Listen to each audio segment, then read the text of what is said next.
ప్రేక్షకులకి ఆ లలితాంబిక అమ్మవారి యొక్క అనుగ్రహం పరిపూర్ణంగా కలగాలని మనస్ఫూర్తిగా కోరుకుంటూ మనం ఈరోజు మార్చి ఫలితాలు ద్వాదశ రాశుల వారికి ఏ విధంగా ఉంది, ఏ విషయాల్లో జాగ్రత్త వహించాలి, ఏ విషయంలో కలిసి రానుంది, ఏ పరిహార మార్గం చేసుకోవాలి అనేటువంటిది తెలుసుకుంటూ, అదేవిధంగా ఆఖరిలో అసలు జాతక చక్రమే లేని వారు ఏ పని అవ్వాలంటే ఏ దేవతారాధన చేసుకోవాలనే విషయం కూడా నేను మీకు చెప్తాను. ఆఖరి వరకు వీడియో చూడండి. కుంభలగ్నము, కుంభరాశి. కుంభరాశి వారికి కనుక చూసుకున్నట్లయితే రాశిలో శని యొక్క సంచారం జరుగుతూ సహజంగానే కొంత ఈ స్ట్రెస్ ఉండడము, తల్లిగారి ఆరోగ్య సంబంధించిన విషయాలు ఇవన్నీ కూడా ఈ మధ్యకాలంలో మీకు జరుగుతూ ఉన్నాయి. ఇందులో ప్రధానంగా మార్చి 16వ తేదీ నుంచి ఎప్పుడైతే వచ్చి కుజుడు చేరుతాడో మీ రాశిలోకి, అక్కడ మరింత జాగ్రత్తగా ఉండాలి తల్లిగారి ఆరోగ్య విషయంలోని. ఈ తల్లిగారి ఆరోగ్య విషయంలో చేయడం ఉండడమే కాకుండా వాళ్ళు కొంచెం అగ్రెసివ్గా ప్రవర్తించడం కూడా జరుగుతూ ఉంటుంది తల్లిగారి విషయంలో. మార్చి 16వ తేదీ నుంచి ఆల్మోస్ట్ మీకు ఏప్రిల్ అంటే దాదాపుగా ఒక 40 రోజుల పాటు ఈ యొక్క ప్రభావం అనేటువంటిది ఉంటుంది చెప్పాలంటే. అదేవిధంగా ఏప్రిల్ 24వ తేదీ వరకు ఉంటాడు అక్కడ కూర్చోడం. అదేవిధంగా ఫైనాన్షియల్గా ఎలా ఉంది ఏమిటి అని చెప్పి చూసుకున్నట్లయితే ఫైనాన్షియల్గా ప్రాపర్టీస్ మూలంగా ధనయోగం రానుంది మీకు. అంటే ప్రాపర్టీస్ మూలంగా డబ్బులు వస్తాయి, ఆన్లైన్స్ మూలంగా డబ్బులు వస్తాయి ఇప్పుడు కనుక చూసుకున్నట్లయితే. కాకపోతే కాస్త సిబ్లింగ్స్ యొక్క స్ట్రెస్ అనేటువంటిది మీ మీద ఉంటుంది. మీరు ఏదైనా ఒక మాట ఇవ్వడం వల్ల ఆ మాట నిలబెట్టుకునేటువంటి స్ట్రెస్ అనేటువంటిది కొంతవరకు ఉంటుంది. అదేవిధంగా చూసుకున్నట్లయితే ఇక్కడ ఈ శని వెళ్ళి కుజుడితో శుక్రుడితో శని కుజ శుక్ర సంబంధంలో ఉన్నందుకు కొద్దిగా ఇది ఆస్తి సంబంధించిన విషయంలో కూడా కొంత చిన్న చిన్న వివాదాలు రావడేటువంటివి గోచరిస్తున్నాయి. కాకపోతే ఈ సమయంలో ప్రత్యేకంగా మార్చి 7వ తేదీ నుంచి మార్చి 26వ తేదీ వరకు ఈ యొక్క సమయంలో ప్రధానంగా మీరు తీసుకోవాల్సిన నిర్ణయం ఏంటంటే సంతానం విషయంలోని, ప్రేమ వ్యవహారాలకు సంబంధించిన విషయంలోని, షేర్ మార్కెటింగ్ రిలేటెడ్ సంబంధించిన విషయంలో ఇందాక ఒక ఎపిసోడ్లో చెప్పాను. వృశ్చికం వారు కూడా షేర్ మార్కెట్ విషయంలో జాగ్రత్తగా ఉండాలని, కుంభం వారు కూడా షేర్ మార్కెట్ సంబంధించిన విషయాల్లోని, ఫ్రెండ్స్ విషయంలోని సీక్రెట్గా ఏదైనా ఫ్రెండ్ని ఒక్కోసారి కొంతమంది అప్పటి వరకు ఫ్రెండ్షిప్లో ఉండి అప్పటి నుంచి ఏదో లవ్ అఫైర్ దీంట్లోకి వెళ్తారు. అది చాలా ప్రమాదకరంగా ఇస్తుంది. ఏది 26వ తేదీ వరకు అంటే మార్చి 7 నుంచి 26వ తేదీ వరకు ఉండేటువంటి కాంబినేషన్. కాకపోతే ఈ మాసంలో మరి ఎటువంటి పాజిటివ్నెస్ ఉన్నాయంటే కొత్త ఉద్యోగ అవకాశాలకు చాలా బాగుంది ఈ మాసం. మీకు రుణాలు లభించడానికి చాలా బాగుంది. అదేవిధంగా షేర్ మార్కెట్ బాగాలేదని చెప్పుకున్నాము. అయితే ఇక్కడ ప్రధానంగా ఈ మీ హెల్త్ విషయంలోని, మీ బాడీ పెయిన్స్ విషయంలోని, కొంచెం నర్వ్ రిలేటెడ్ సంబంధించిన విషయాల్లోని, మరియు అదేవిధంగా తల్లిగారి ఆరోగ్య విషయంలోని మాత్రం కొంత జాగ్రత్తగా ఉండండి. ఇక ఈ ప్రాబ్లం మీకు తగ్గాలి అంటే మాత్రం గణపతి దత్తుడిని చండీ పారాయణాలు చేస్తూ ఉండండి.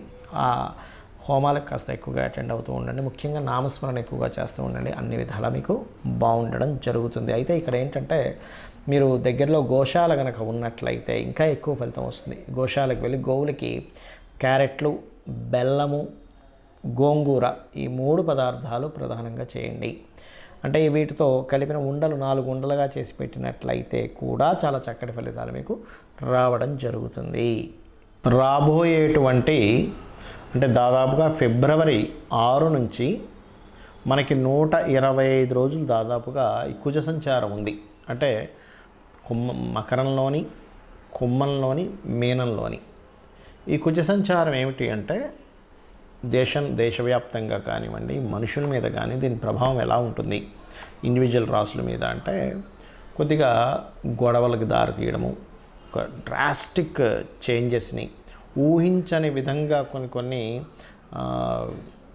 జరగడం. అది సరిహద్దుల్లో కావచ్చు, అంటే మిలిటరీ సిబ్బంది మీద కావచ్చు, లేనట్లయితే ఎందుకంటే ఈ ఫిబ్రవరి 6 నుంచి స్టార్ట్ అయిన ఈ పరిణామాలు ఇట్లా ఇస్తూ ఉంటాయి. డిఫెన్స్ మీద కావచ్చు, పోలీస్ డిపార్ట్మెంట్ మీద కావచ్చు, అధికారుల మీద కావచ్చు, రాజుల మీద కావచ్చు. ఎందుకంటే మనకి ఈసారి సంక్రాంతి పురుషుడు కూడా ఏం చెప్తున్నాడు అంటే రాజులు యుద్ధ సంబంధమైనటువంటి వాతావరణాన్ని ఇస్తున్నాడు. అయితే మనందరం కూడా ఈ కుజ సంచారం ఫిబ్రవరి 6 నుంచి దాదాపుగా ఇది జూన్ 2వ తేదీ వరకు దీని ప్రభావం ఉంటుంది. అంటే దాదాపుగా మనకి చూసుకుంటే ఇది ఒక మార్చు అంటే ఒక 125 డేస్ వరకు ఉంటుంది దీని ప్రభావం.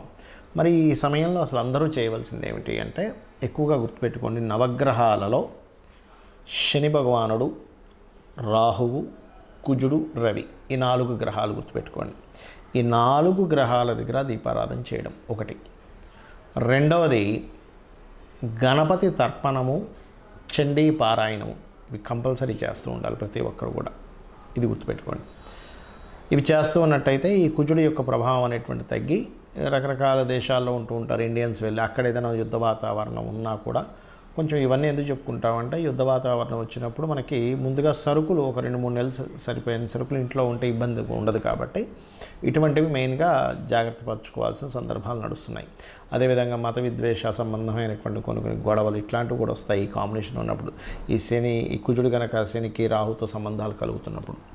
అయితే సహజంగా అన్ని రాసుల వారు ఇప్పుడు నేను చెప్పిన రెమెడీ చేసుకుంటూ, మరొక విషయం ఏంటంటే ఎవరికైనా గవర్నమెంట్ రిలేటెడ్ వర్క్స్ అవ్వాలనుకోండి, ఇప్పుడున్న గోచార పరంగా రాశి నక్షత్రం ఏమీ తెలియదు మీకు, కానీ గవర్నమెంట్ జాబ్ సంబంధించిన వర్క్స్ అవ్వాలి. సూర్య భగవానుని చూస్తూ దుర్గా సూక్తము మరియు కాలభైరవ అష్టకము చేయండి, తొందరగా గవర్నమెంట్ వర్క్స్ అవుతాయి. అదేవిధంగా మీకు ఏదైనా చూడండి భూ సంబంధించిన వివాదాలు ఉన్నాయనుకోండి, ఇప్పుడున్న గ్రహస్థితి రీత్యా చెప్తున్నాను నేను మీకు, భూ సంబంధించిన ముందుకు కదలట్లేదు, అలాంటప్పుడు మీరు చేయవలసింది ఏమిటి అంటే పర్టికులర్గా మీరు వారాహి అమ్మవారి అష్టోత్తరాలు, ఇప్పుడున్న గ్రహస్థితి రీత్యా వారాహి అమ్మవారి అష్టోత్తరాలు చేసుకుంటూ నవగ్రహాల్లో కుజ శని రాహు గ్రహాల దగ్గర దీపారాధన చేయండి.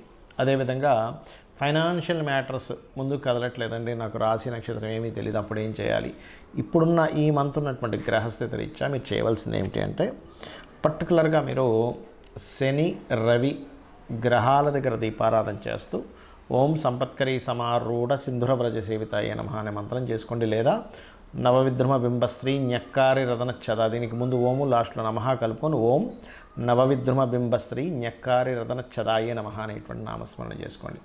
అలాగే పర్టికులర్గా యూనివర్సల్గా బుధుడు మీనరాశిలో మనకి ఫిబ్రవరి 15 నుంచి 26వ తేదీ వరకు, ఫిబ్రవరి 7 నుంచి